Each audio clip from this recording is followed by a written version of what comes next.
Well, hello YouTubers. I wasn't going to do this today, but today marks a monumental moment in the rebuilding saga of the truck. We came over,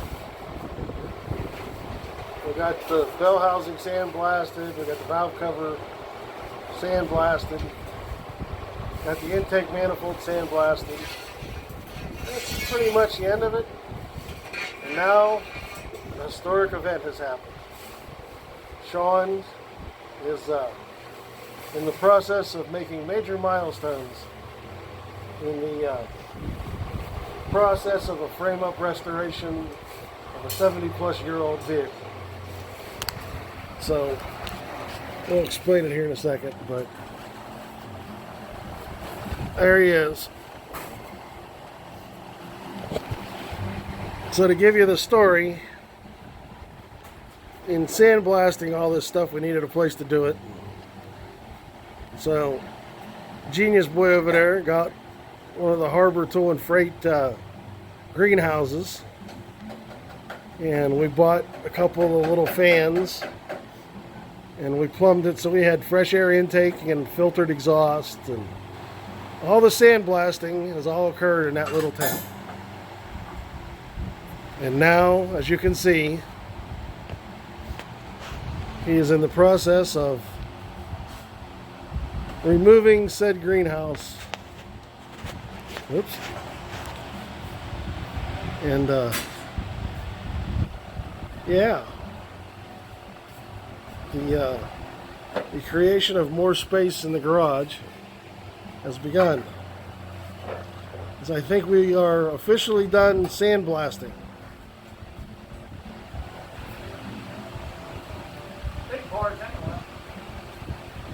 You have any historic, famous last words for the blasting booth? Huh? So, do you have any famous last words for the blasting? It was a good girl. They did its job. Now it's time to go to the big blasting booth. In the sky.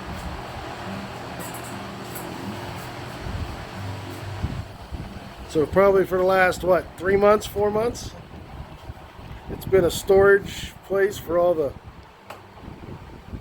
blasted and painted parts. And we've slowly but surely worked our way down to pretty much emptying it.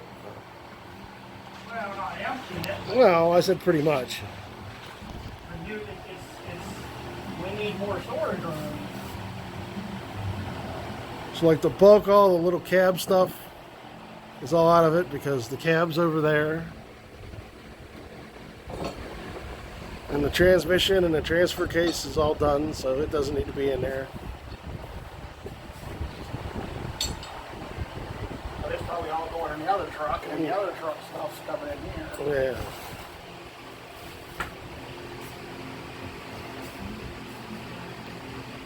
So the milestone marking of progress.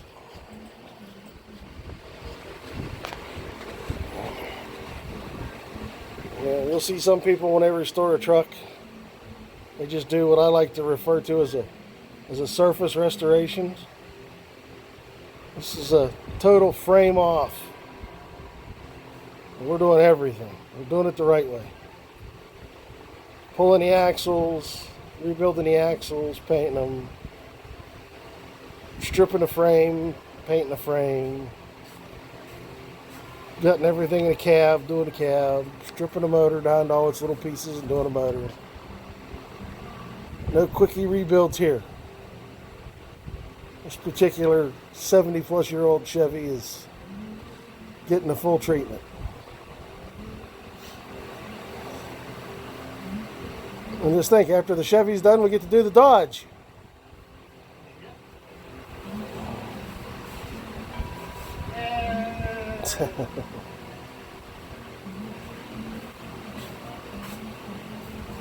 So, another moment in posterity.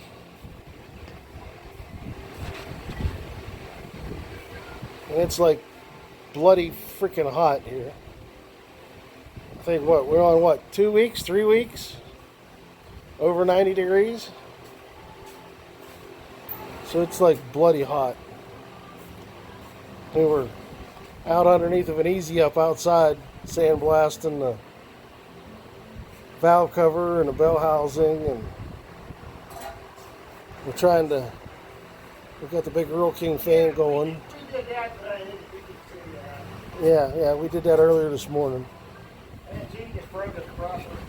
Oh yeah, I neglected to show that.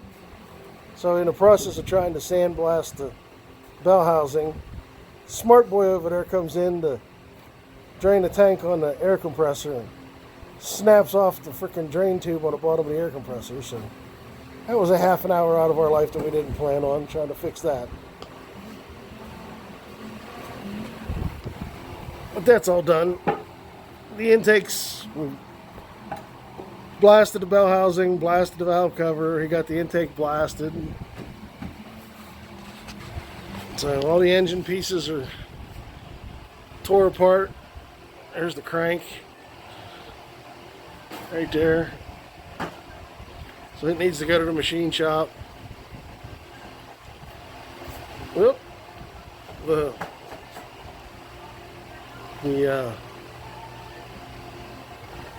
Well, I wish I knew how to operate this thing. The head and everything is over on the workbench. The block is back there. Your phone's ringing. Probably the boss. Say yes, dear. See?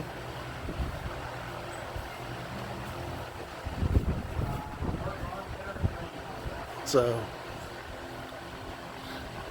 I'm about ready to call it a day because fat guys and 90+ degree weather don't go together. I post something every week, so didn't want to go against my normals and not put up some kind of an update for this week. Oh, looks like an intense conversation here. Are you hungry? Am I hungry? Look at me. Do you think I'm hungry? I know, stupid question. You want pizza? I don't care.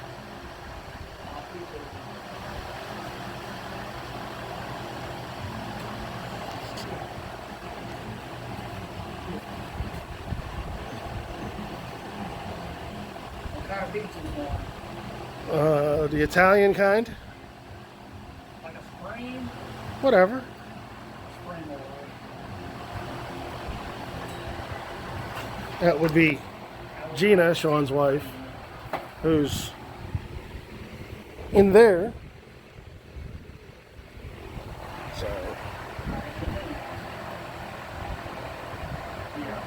So I'll, that's just a quick update, just a little short video.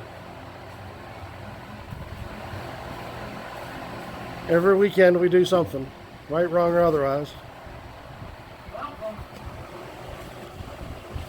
I think next is going to be, we got new tires. So the rims that are down under there, I think we're going to start mounting new rubber on rims next. So we'll have new tires on 1942 rims. Hopefully we don't die in the process of putting them on. That's why the big bucket of chains right there.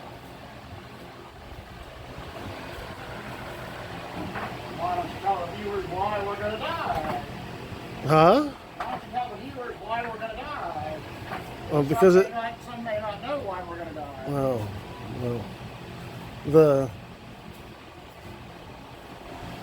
The original rims have split rings.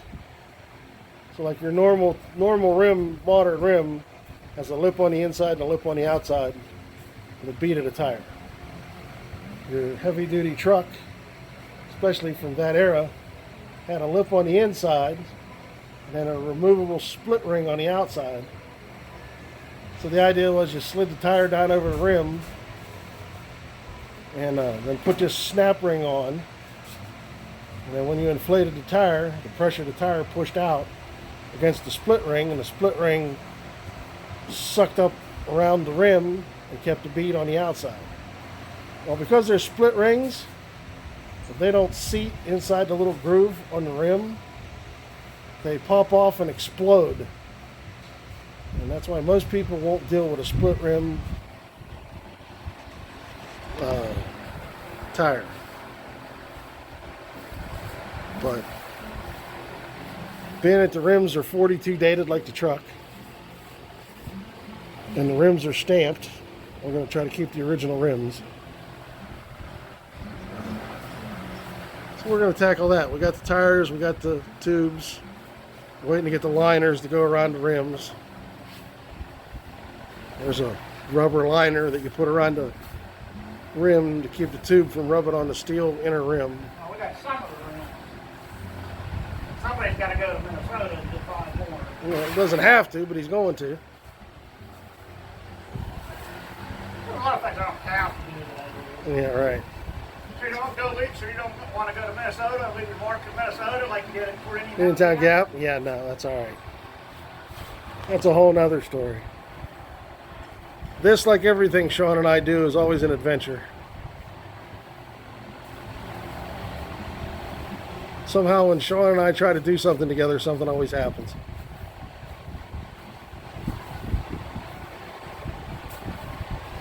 So, but that's, yeah, that's probably the next thing. So anyhow, there's your update for this week. You gonna leave that story for the next installment of this old truck? Yeah, we'll leave that for the next installment of this old truck. So, but there you have it. That's this week's update. Nice, quick, short little video. And if something interesting happens, I'll peg it on the end. If not, this will be the end. So, YouTube, remember to subscribe to the channel. Hit that notification bell. Post your comments below. Nothing's really changed other than I think I'm up to like 31 subscribers now. So, thank you all my subscribers. Oh, I did start a Patreon page. So, I'll put a link to that down in the comment section. So if you feel like donating to the beer fund, notice the Coke machine behind us. If you feel like donating to the beer fund, you can. If you feel like donating to keep videos like this and the ham radio one going, you can. But we do have a Patreon page now. And if we get enough going, maybe we'll throw some merch out there, throw some keychains out or some t-shirts on the truck. I don't know. I just remember something. We'll come up with something. I just remember something. Let me know when you're at the end. I'm at the end. Oh, you're at the end? I'm at the end. Just remember what Red Green used to say. Wait. There was an old show from Red Green. He used to say, just remember, if women won't find you handsome, hopefully they'll find you handy. Uh-huh. And on that note, Hey, subscribe, like, hit that notification bell. Check out the Patreon page. I am going to do something for those who donate through Patreon. So for my Patreon subscribers, I'm working on coming up with something. I just don't know what it is yet, but I am going to come up with something special for my Patreon supporters. But yeah, that's it. Until next weekend, YouTube, take care, be safe, and we'll see you next time.